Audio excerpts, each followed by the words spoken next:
Hai guys, selamat berjumpa kembali di channel novel populer viral yang keren ini. Sebelum mengikuti kelanjutan kisah Dev atau Chen-Ping yang semakin seru dan mendebarkan ini, mohon bantuan kalian untuk subscribe, like, komen dan share video-video yang ada di channel ini ya. Saat ini admin ingin menghadirkan kembali kisah perintah Kaisar Naga ini dari awal, yang akan admin sajikan 5 episode pada setiap uploadnya.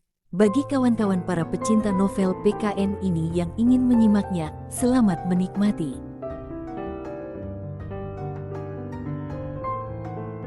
Perintah Kaisar Naga bab 341-245. Tidak peduli sela apapun di luar, Dev akan merasa sangat nyaman setelah tiba di rumah, apalagi setelah dia memakan masakan ibunya. Meskipun dia tahu Edward dan Celine bukanlah orang tua kandungnya, tapi Dev tidak merasakan apapun, dia juga tidak merasa asing dari kedua orang tuanya. Ibu, setelah mengganti sepatunya, Dev kembali berteriak karena tidak mendengar jawaban, namun tetap saja tidak ada yang meresponnya. Kemana ya? Apakah mereka pergi berkeliling? Dev bergumam dan berjalan menuju ruang makan, dan menemukan sebuah kertas di atas meja makan. Dev mengambilnya, itu merupakan surat yang Celine tulis untuk Dev. Dev, saya dan ayahmu akan tinggal di rumah lama untuk sementara waktu. Belakangan ini kamu selalu sibuk di luar, kamu harus menjaga kesehatanmu, saya sudah menyiapkan makanan untukmu di kulkas, kalau kamu ingin makan tinggal dipanaskan saja. Lalu, Yuki juga merupakan gadis yang baik, kamu tidak boleh mengkhianatinya, kalau tidak saya dan ayahmu tidak akan mengampunimu. Selama kami tidak di rumah, kamu boleh mengajak Yuki untuk tinggal di rumah, dan menjagamu, dengan begitu ibu akan lega. Lalu, ibumu ini juga sudah ingin menimang cucu, kamu harus segera mengurusnya. Melihat surat yang ditinggalkan Celine, Dev tertawa, dia tahu apa tujuan mereka berdua pulang dan tinggal di rumah lama. Mereka ingin dia mengajak Yuki untuk tinggal bersama, karena kalau ada mereka berdua di rumah, Yuki akan merasa tidak bebas saat kemari. Lagi pula mereka berdua juga tidak memiliki status, jadi akan terasa canggung. Dev menyimpan surat itu, dan berpikir ada baiknya juga kalau kedua orang tuanya tinggal di rumah lama. Saat ini dia sudah menyinggung banyak orang, dan kalau orang tuanya masih tinggal di kota surau mereka juga akan berada dalam bahaya. Dev mengeluarkan beberapa makanan dari dalam kulkas dan memanasinya. Setelah makan, Dev mengeluarkan liontin giok yang diperolehnya dari keluarga Wibowo. Liontin giok itu berwarna hijau tua, dan permukaannya sangat halus. Dilihat saja sudah tahu kalau liontin giok ini berkualitas bagus. Setelah memainkannya dengan hati-hati untuk sesaat, Dev tiba-tiba menggigit jarinya dan meneteskan setetes darah ke liontin giok, dan setetes darah dengan cepat diserap oleh liontin giok.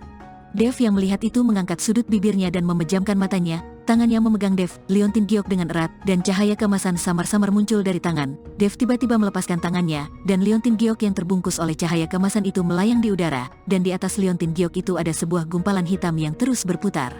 Dan di belakang gumpalan hitam ini ada gumpalan merah darah yang mengejarnya, membuat liontin giok itu seperti sebuah arena kompetisi, warna hitam dan merah ini saling mengejar. Bam! Tiba-tiba Dev membuka matanya dan seberkas cahaya juga terlihat di menyinari liontin giok itu. Brak, dan langsung cahaya keemasan di liontin itu menghilang, dan membuat liontin giok itu jatuh ke lantai dan terbelah menjadi dua. Dan setelah liontin giok itu terbelah dua, gumpalan darah berwarna merah kehitaman mengalir keluar dari dalam. Dev mengambil 2 keping liontin giok itu, dan menyeka darah yang ada di atasnya lalu bergumam sendiri, benar-benar barang bagus. Dev langsung menyuntikkan energi spiritual ke dalam 2 kepingan liontin giok itu, lalu mencari sebuah benang merah untuk mengikat simpul. Dengan adanya liontin giok ini, kalau Yuki berada dalam bahaya saya akan langsung tahu, dan ini juga bisa menahan satu serangan untuknya. Dev tersenyum dan segera menelpon Yuki. Kejadian kali ini membuat Dev sadar, tidak peduli seberapa kuat dirinya, dia tidak mampu mengkloning dirinya, dan tidak mungkin berada di sisi Yuki setiap saat untuk melindungi dirinya, dan apabila ada keadaan darurat dia juga tidak mungkin langsung tahu. Jadi dengan adanya liontin giok yang diteteskan darahnya dan energi spiritual, sekarang dia membaginya menjadi 2 bagian. Selama dia dan Yuki mengenakan liontin giok ini, mereka dapat merasakan satu sama lain, dan kalau Yuki dihadapkan dengan bahaya, Dev juga akan langsung tahu. Ada apa? Baru berpisah setengah hari saja kamu sudah merindukanku? Yuki yang sedang makan mengangkat telepon Dev. Jangan terlalu percaya diri, siapa yang merindukanmu? Ada sesuatu yang ingin kuberikan padamu, datanglah ke villa. Dev membantah, sebenarnya mereka berdua saling merindukan satu sama lain walaupun hanya berpisah untuk beberapa detik. Bantah saja, apa yang ingin kamu berikan padaku? Apa kamu tidak bisa datang sendiri untuk memberikannya padaku? Yuki tersenyum, barang ini harus kamu ambil sendiri, cepat datang kemari, kata Dev, dan tanpa menunggu jawaban Yuki dia langsung mematikan teleponnya. Sebenarnya Dev memiliki alasan sendiri menyuruh Yuki datang, dia ingin Yuki tahu kalau orang tuanya tidak di rumah dan meminta Yuki untuk tinggal bersamanya. Anak ini sudah berani mematikan teleponku. Yuki cemberut, dia bangkit berdiri dan berganti pakaian lalu menyetir menuju perumahan Bumi Indah. Dan setelah tiba, Yuki berkemas lalu berjalan masuk dengan senyuman di wajahnya. karena dia tahu Dev bersama dengan orang tuanya dan kalau bertemu dengan orang tua Dev dia harus menunjukkan senyuman dan berbicara dengan sopan. Namun saat Yuki berjalan masuk ke dalam villa, dia tidak menemukan satu orang pun di dalam ruang tamu, hanya Dev yang sedang berjalan keluar dari dapur. Yuki melihat sekelilingnya sekilas seolah sedang mencari keberadaan orang tua Dev. Kalau orang tua Dev ada di rumah, Yuki tidak boleh terlalu sembrono. Tidak usah dilihat lagi, ayah dan ibuku sudah pulang ke rumah lama, tidak di sini. Dev yang melihat Yuki seperti itu hanya tersenyum. Yuki yang mendengarnya seketika merasa lega. Bukan karena orang tua Dev tidak mudah diajak bergaul, hanya saja di hadapan para tetua Yuki selalu memperhatikan sikapnya agar tidak meninggalkan kesan buruk bagi orang. Besar juga nyalimu berani menutup teleponku. Yuki yang sudah tahu orang tua Dev tidak ada di rumah akhirnya menjadi dirinya sendiri. Dia lalu berjalan menghampiri Dev dan menjewer telinganya. Aduh, Dev meraung kesakitan dan segera minta maaf, saya salah, saya tidak akan berani mematikan teleponmu lagi. Melihat Dev meminta ampun, Yuki akhirnya melepaskan tangannya. Apa yang mau kamu berikan kepadaku? Dev mengeluarkan liontin giok, pakailah ini, kedepannya kalau kamu berada dalam bahaya saya akan langsung tahu. Yuki menerima liontin giok itu dan melihat-lihat lalu bertanya dengan bingung, kenapa hanya setengah? Di mana setengah lagi? Dasar bodoh, setengah lagi tentu saja ada padaku. Dev mengeluarkan kepingan liontin giok miliknya dan menyatukannya pada kepingan Yuki, dan saat liontin giok itu disatukan membentuk kepingan yang utuh, cahaya keemasan juga samar-samar terlihat. Kuanggap kamu punya hati nurani. Yuki tertawa dan memakai liontin giok itu kemudian bertanya, paman dan bibi tidak ada di rumah, siapa yang memasak untukmu? Kamu, itu sebabnya saya memanggilmu kemari. Dev tersenyum jahat. Yuki melirik Dev dengan malas, saya tidak peduli denganmu, kita juga belum menikah, saya juga bukan pacarmu, kenapa saya harus memasak untukmu? Kamu sudah menerima liontin giok dariku, itu adalah tanda cinta kita berdua. Saat ini kamu sudah menjadi pacarku, lalu yang memberimu tugas untuk menjagaku bukan saya yang menentukannya, itu adalah pesan dari ibuku. Dev berkata lalu mengeluarkan surat yang Selin tinggalkan dan memperlihatkannya kepada Yuki. Saat Yuki membaca hingga akhir, Selin berkata dia ingin menggendong cucu, wajah bulatnya seketika merona, dan mengembalikan surat itu kepada Dev. Karena itu pesan dari bibi, maka saya akan tinggal di sini untuk menjagamu beberapa hari, tapi sebelumnya saya tegaskan dulu, tidur di kamar masing-masing, kamu tidak boleh melakukan hal-hal jahat di malam hari. Tenang saja, menurutmu apakah saya terlihat seperti orang yang akan melakukan kejahatan? Melihat Yuki bersedia tinggal, Dev seketika merasa bahagia. Saat bersama dengan Yuki, Dev adalah seorang pemuda yang dimabuk cinta. Dari sisi mana juga tidak terlihat kalau dia adalah seseorang yang bisa membunuh orang lain tanpa memejamkan matanya, seseorang yang bisa membantai habis satu keturunan orang lain. Di malam hari, Dev duduk di sofa dan perlahan-lahan menyerap energi spiritual dari langit dan bumi. Meskipun energi spiritual itu sangat tipis, itu jauh lebih baik daripada tidak ada sama sekali, dan bahan obat berharga yang bisa membantu kultivasinya juga tidak selalu ada. Sedangkan Yuki sedang menatap ponselnya, dia sedang memasak sambil mencari cara memasak. Sebagai putri dari orang terkaya, Yuki tidak pernah memasak sendiri, namun demi Dev dia bersedia belajar dan melakukannya, keningnya bahkan dipenuhi dengan keringat. Melihat sosok Yuki yang sedang sibuk di dapur, mata Dev dipenuhi dengan cinta. Dan pada saat ini, telepon Dev tiba-tiba berdering. Dev mengangkatnya, dan ternyata itu panggilan dari Indrawan. Tuan Dev, apa Anda punya waktu sekarang? Ketua Majelis Perlindungan Hukum, Hans ingin bertemu dengan Anda. Indrawan bertanya dengan hati-hati. Ketua Majelis Perlindungan Hukum, untuk apa dia mencariku? Dev mengernyitkan keningnya. Saya juga tidak terlalu jelas, saat ini dia sedang mengadakan perjamuan di Hotel Sawasde dan berharap Anda bisa hadir. Indrawan tidak tahu apa yang dilakukan Dev di kota Ithaka, dia hanya menyampaikan pesan dan apa alasan dibalik itu dia sendiri juga tidak tahu. Baiklah, saya akan segera ke sana. Dev mengangguk lalu mematikan teleponnya. Setelah mematikan teleponnya, Dev berjalan menuju ke dapur untuk memberitahu Yuki tidak usah memasak lagi. Dan baru sampai di dapur, dia melihat asap hitam yang memenuhi ruangan. Dev bergegas maju dan mengangkat panci itu dari kompor. Ah, apa yang terjadi? Yuki melihat asap hitam itu dan tidak tahu apa yang salah. Dev membukanya dan melihat nasi yang dimasak sudah gosong dan menjadi gumpalan hitam. Yuki yang melihatnya seketika seperti seorang anak kecil yang baru melakukan kesalahan dan berkata pada Dev, saya lupa menambahkan air. Dev tersenyum, sudahlah, tidak usah memasak lagi, ayo makan di luar, ada orang yang mau mentraktir. Siapa yang mentraktir? Tanya Yuki. Indrawan baru saja menelpon, dia mengatakan kalau Hans, Ketua Majelis Perlindungan Hukum dari kota Ithaka ingin bertemu denganku, dan mengadakan pertemuan di Hotel Sawasde. Dev berkata jujur, Ketua Majelis Perlindungan Hukum ingin bertemu denganmu? Yuki mengernyitkan keningnya dan matanya tiba-tiba melebar. Apa karena masalah kamu membakar habis keluarga Wibowo di kota Ithaka? Setelah Yuki mengatakannya, Dev baru menyadarinya, lalu mengangguk dan berkata, mungkin. Karena Dev tidak mengenal Ketua Majelis Perlindungan Hukum, dan dia mengatakan ingin bertemu dengannya, pasti ada masalah. Kalau begitu sebaiknya kita tidak usah pergi. Wajah Yuki seketika menjadi cemas. tenang saja, tidak akan ada masalah. Dev menenangkan Yuki. Saat itu Dev sudah merusak rekaman video pengawas dan membuangnya untuk menyelesaikan masalah yang tidak perlu di masa depan. Setelah berganti pakaian, Dev dan Yuki pergi ke Hotel Sawasde. Hanya saja yang membuat Dev terkejut ternyata perjamuan itu juga dihadiri oleh orang lain. Dia tidak hanya mengundang Dev seorang, sepertinya tujuan pihak lain memanggilnya bukan karena masalah keluarga Wibowo. Juan, Willy dan beberapa bos di kota Surau juga terlihat di sana. Bagaimanapun Hans datang dari kota Ithaka, jadi beberapa orang dari kota Surau ini juga ingin membuat koneksi dengan dirinya. Dan orang-orang itu juga sudah akrab dengan Dev, jadi mereka semua menyapa Dev dan Dev juga menyapa kembali mereka satu persatu.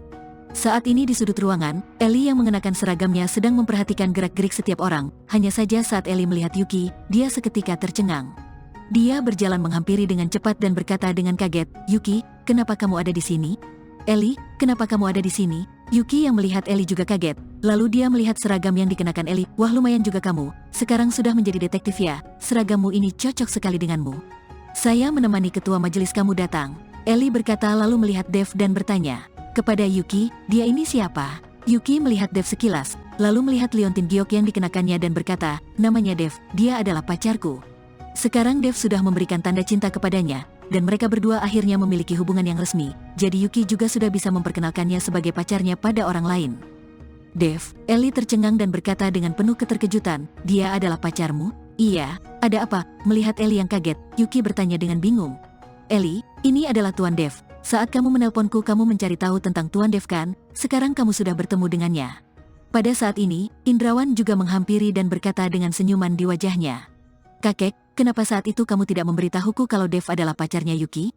Ellie mengernyitkan keningnya dan tampak sedikit kesal. "Kamu juga tidak bertanya. Lagi pula kakek tidak tahu apakah Nona Yuki dan Tuan Dev memiliki hubungan yang resmi atau tidak. Tentu saja saya tidak boleh asal bicara." Indrawan berkata dengan pasrah lalu bertanya dengan bingung, "Bagaimana kamu bisa kenal dengan Nona Yuki?" "Kakek, saya dan Yuki adalah teman satu kuliah. Tentu saja saling kenal," jawab Ellie. Pada saat ini Yuki juga menatap Ellie dengan kaget. "Ellie, kenapa kamu memanggil Tuan Indrawan dengan sebutan kakek? Sepertinya saat berkuliah saya tidak pernah mendengarmu membahas tentang dia." Pada saat itu Indrawan adalah seorang pejabat di kota Ithaka. Siapapun yang memiliki kakek seperti itu pasti akan memamerkannya pada seluruh kampus. Tapi Yuki tidak pernah mendengar Ellie membahas tentang itu. "Saya tidak ingin orang lain tahu tentang identitasku. Lalu saya juga ingin mengandalkan diriku untuk membuat beberapa pencapaian. Saya tidak mau mengandalkan koneksi dan bantuan dari keluargaku." Ellie menjelaskan, Ellie ini adalah anak yang sangat kuat. Dia tidak mau mengandalkan keluarganya dalam menghadapi apapun. Indrawan berkata dengan nada menyayangkan. Dev kembali melihat Ellie, dan sedikit mengagumi Ellie. Anak muda zaman sekarang kebanyakan hidup dengan mengandalkan orang tua. Wanita seperti Ellie ini benar-benar jarang ditemui. "Kakek, lihatlah saya sekarang. Walaupun tidak mengandalkan keluarga, kehidupanku juga tidak buruk kan, kamu tidak perlu khawatir." Ellie berkata sambil tersenyum, "Benar, sekarang ini juga sudah lumayan. Bekerjalah dengan baik pada ketua majelis, lalu kedepannya kamu bisa menggantikan posisinya." Indrawan berkata sambil tersenyum, "Sudahlah, kalian anak muda mengobrol lah, saya mau menyapa orang lain dulu." Setelah Indrawan pergi, Dev dan yang lainnya pergi mencari tempat duduk. Ellie terus memperhatikan Dev, seperti ada yang ingin dia katakan tapi dia tidak bisa membuka mulutnya. "Yuki, kemari sebentar." Saat itu, Juan yang berada tidak jauh melambaikan tangannya pada Yuki. Sepertinya dia memanggil Yuki untuk berkenalan dengan beberapa orang. Yuki berdiri dan menatap Ellie dengan rasa bersalah. "Ellie, kamu tunggu sebentar di sini ya, saya akan segera kembali." "Iya, pergilah." Ellie mengangguk. Setelah Yuki pergi, hanya tersisa Dev dan Ellie berdua. Saat itu Dev membuka mulutnya, "Nona Ellie, tanyakanlah apa yang ingin kamu tanyakan." Ellie tercengang, namun dia tetap membuka mulutnya. "Masalah keluarga Wibowo, kamu pelakunya kan?" "Benar." Dev tidak merahasiakan apapun dan menjawabnya dengan enteng. Dev yang mengaku dengan enteng benar-benar di luar dugaan Ellie. Seketika itu Ellie tidak tahu harus berkata apa. Melihat Ellie terdiam, Dev meneruskan perkataannya, "Kalian mengadakan perjamuan ini tujuannya adalah untuk menantangku kan?" "Benar." Ellie melihat Dev yang begitu enteng juga menganggukkan kepalanya. "Kami akan menangkapmu kembali ke kota Ithaka." Dev menyapu seisi ruangan, dan orang yang dibawa oleh Majelis Perlindungan Hukum tidak lebih dari 10 orang, dan semuanya hanyalah detektif biasa, tidak ada ahli bela diri. "Hanya mengandalkan orang kalian yang sedikit ini, kalau saya tidak bersedia apa kalian bisa menangkapku?" Dev tersenyum santai, namun nada bicaranya tidak menunjukkan permusuhan. Ellie terdiam sesaat, dia sangat mengerti orang yang bisa membakar habis puluhan orang dari keluarga Wibowo tidak akan bisa dibawa pergi begitu saja oleh mereka. "Tidak peduli bisa atau tidak, saya pasti akan mencobanya, ini adalah kewajibanku." Ellie berkata dengan tegas. Dev tersenyum, dia mengangkat gelas tehnya dan meminumnya dengan pelan dan tidak mengatakan apapun lagi. Apa yang sedang kalian berdua bicarakan? Pada saat itu, Yuki sudah kembali. Oh, tidak ada kok. Ellie segera menjawab. Bisa dilihat kalau Ellie tidak ingin Yuki tahu hal ini. Dev, Tuan Indrawan memanggilmu ke sana. Kebetulan saya dan Ellie juga ingin bernostalgia. Yuki berkata sambil menepuk pundak Dev. Oh, Dev mengangguk dan bangkit berdiri menuju ke tempat Indrawan. Pada saat itu Indrawan sedang duduk bersama seorang pria parubaya. Dua orang itu duduk di sebuah meja dan tidak ada orang lain di sana. Dan saat Dev menghampiri, Indrawan segera memperkenalkannya pada Dev. Tuan Dev, ini adalah Ketua Majelis Perlindungan Hukum dari Kota Ithaka, Ketua Majelis Hans. Ketua Majelis Hans. Dev menyapa dengan sopan. Hans menganggukkan kepala dan menginstruksikan Dev untuk duduk. Tuan Dev, Ketua Majelis sejak tadi menanyakan padaku hal-hal tentangmu dan sangat kagum padamu. Saat baru duduk, Indrawan kembali berkata sambil tersenyum. Dev menyeringai dan berkata dengan sinis, kalau ingin menangkapku, langsung datang saja padaku. Untuk apa membuat perjamuan seperti ini, pemborosan? Perkataan Dev seketika membuat Indrawan tercengang. Hans juga tercengang, dia tidak menyangka Dev sudah tahu. Tuan Dev, apa maksudnya ini? Indrawan bertanya dengan bingung. Saya menghabisi keluarga Wibowo, dan mereka datang kemari untuk menegakkan keadilan bagi keluarga Wibowo. Dev berkata dengan tenang, seolah menghabisi keluarga Wibowo hanyalah sebuah masalah kecil yang tidak penting di mata Dev. Ternyata memang kamu yang menghabisi keluarga Wibowo? Hans melihat Dev yang langsung mengaku seketika raut wajahnya menjadi dingin. Benar, saya yang menghabisi mereka. Kalau saya sampai tahu masih ada orang dari keluarga Wibowo yang masih hidup, saya akan membunuhnya. Dev berkata acuh tak acuh. Karena kamu sudah mengaku, maka masalah ini akan gampang diurus. Setelah makan malam ikut saya pergi dengan patuh. Emosi Hans meledak dan menyelimuti Dev dengan emosinya. Sebagai Ketua Majelis Perlindungan Hukum, kemampuannya tentu tidak terlalu buruk. Dev tersenyum sinis dan tatapannya tampak tidak senang, hanya mengandalkan kalian. Tiba-tiba tubuh Dev juga gemetar, auranya yang berwibawa dan bergejolak langsung menguasai aura Hans dan menekannya. Niat membunuh terlihat pada tubuh Dev dan terus meningkat. Hans yang merasakan aura pembunuh dari tubuh Dev seketika jantungnya berdegup kencang dan wajahnya penuh keterkejutan. Tuan Dev, jangan marah. Indrawan akhirnya mengerti dan bergegas membujuk Dev lalu berkata pada Hans, Hans, kalau kamu datang untuk menangkap Tuan Dev, sebaiknya kamu pergi saja. Kamu tidak akan pernah bisa membawa pergi Tuan Dev. Lalu anggota keluarga Wibowo sudah melakukan banyak kejahatan dan sudah sepantasnya mati sejak awal. Tuan Indrawan. Hans menatap Indrawan dengan wajah bingung. Meskipun berstatus Ketua Majelis Perlindungan Hukum, tapi Hans tidak berani bersikap tidak hormat kepada Indrawan, karena statusnya sebagai Ketua Majelis juga merupakan bantuan dari Indrawan. Kalau tidak bagaimana mungkin Ellie yang seorang detektif bisa terus berada di sisi Hans. Indrawan mulai menjelaskan kepada Hans tentang penculikan yang dilakukan Erik kepada Yuki, lalu Askara yang membawa orang ke kota Surau untuk membunuh Dev, dan mengenai masalah di kota Namae. Indrawan tidak tahu, jadi dia tidak menjelaskan hal itu kepada Hans. Hans yang mendengarnya langsung terdiam, dan suasana menjadi canggung untuk sementara. Di sisi lain, Yuki dan Ellie sedang mengobrol dengan senang. Yuki, sudah berapa lama kamu kenal dengan Dev? Ellie tiba-tiba bertanya pada Yuki. Sudah 2 bulan, memang belum terlalu lama kenal. Yuki berpikir sejenak, 2 bulan, dan kalian sudah berpacaran? Apa kamu memahami sikap Dev?